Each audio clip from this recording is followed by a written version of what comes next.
नमस्कार साथियों, यज्ञोपैथी YouTube channel में आप सभी का स्वागत है और उम्मीद करते हैं आप सभी लोग स्वस्थ और सुरक्षित होंगे। हमारी पिछली वीडियो में आपने जाना कि कैसे यज्ञ करने से हमारे घर का वातावरण रोगाणु मुक्त बन सकता है। हमारा आज का वीडियो यज्ञ से जुड़ी हुई प्रमुख भ्रांतियों या मिसकंसेप्शंस पर आधारित है।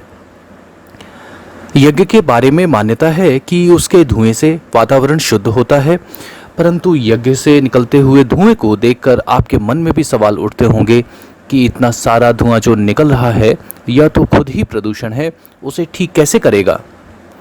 यह भी सवाल उठ सकता है कि प्राचीन मान्यताओं के अनुसार किसी भी प्रकार के धुएं को करने से वह स्थान कीटाणु रहित हो जाता है और कीड़े मकोड़े भाग जाते हैं।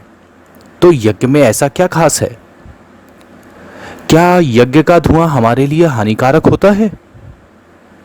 इसी को जानने के लिए भारत सरकार की एक वरिष्ठ अधिकारी श्रीमती ममता सक्सेना जी ने सेंट्रल पॉल्यूशन कंट्रोल बोर्ड के साथ में मिलकर 2 प्रयोग किए। उन्होंने एक स्थान पर देसी घी, हवन सामग्री व मंत्रों के साथ विधिवत हवन किया और उसी समय दूसरे स्थान पर सामान्य लकड़ियों को जलाया। दोनों ही स्थानों पर अलग अलग दिन वातावरण के 3 सैंपल लिए गए। पहला हवन के 1 दिन पहले, जो कि बैकग्राउंड सैंपलिंग के लिए था, दूसरा हवन वाले दिन और तीसरा हवन के 1 दिन बाद। दोनों ही स्थानों पर वायुमंडल में व्याप्त कीटाणुओं की सैंपलिंग की गई और मित्रों, नतीजे काफी चौंकाने वाले थे। आइए अब यज्ञ में जो पाया गया उसको ग्राफ के माध्यम से समझते हैं। देखिए, जहां पर यज्ञ किया गया था वहां 1 दिन पहले की तुलना में यज्ञ वाले दिन और उसके बाद दूसरे दिन बैक्टीरिया की संख्या 52 से घटकर 31 रह गई और यज्ञ के 1 दिन बाद 41 रह गई। और जहां पर साधारण धुआं किया गया था वहां पर बैक्टीरिया की संख्या 27 से बढ़कर 49 और 1 दिन बाद बढ़कर 57 हो गई।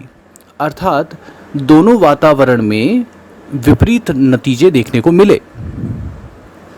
इसी प्रकार के फंगस की कीटाणुओं में भी देखा गया कि यज्ञ वाले स्थान पर तो वो 19 से घटकर यज्ञ वाले दिन 12 ही रह गए और उसके अगले दिन भी वह 16 ही थे।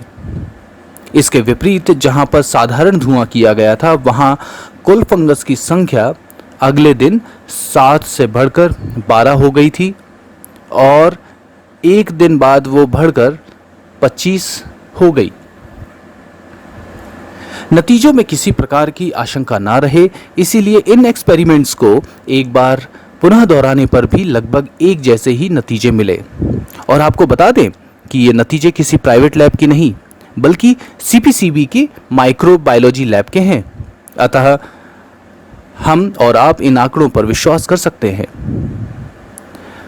अब इनसे कुछ बातें जो सामने आती हैं वो यह है कि एक तरफ जहां पर यज्ञ करने से कीटाणुओं का सफाया होता है, वहीं दूसरी तरफ साधारण धुएं के वातावरण में उनकी बढ़ोतरी होती है। अर्थात यज्ञ का धुआं प्रदूषण नहीं बल्कि औषधीय धूम्र होता है, जिससे बैक्टीरियोस्टैटिक अर्थात कीटाणु रोधक वातावरण बनता है।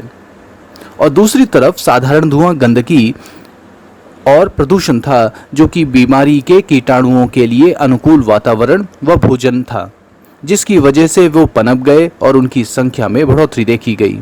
अतः हर धुआं प्रदूषण नहीं होता और यज्ञ का धुआं तो खासकर औषधि कारक होता है, जो कि मनुष्यों के लिए लाभकारी होता है।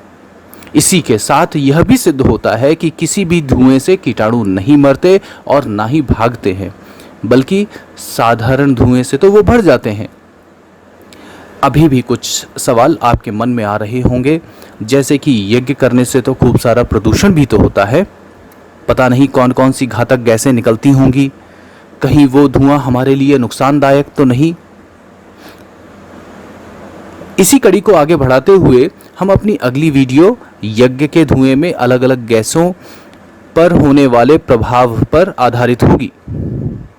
अधिक जानकारी के लिए आप हमारी वेबसाइट www.yajnopathy.com पर विजिट कर सकते हैं, जहां पर इस रिसर्च से संबंधित जानकारी प्राप्त कर सकते हैं और इन सभी प्रयोगों के प्रमाण भी देख सकते हैं। हमसे जुड़े रहने के लिए आपका बहुत बहुत धन्यवाद।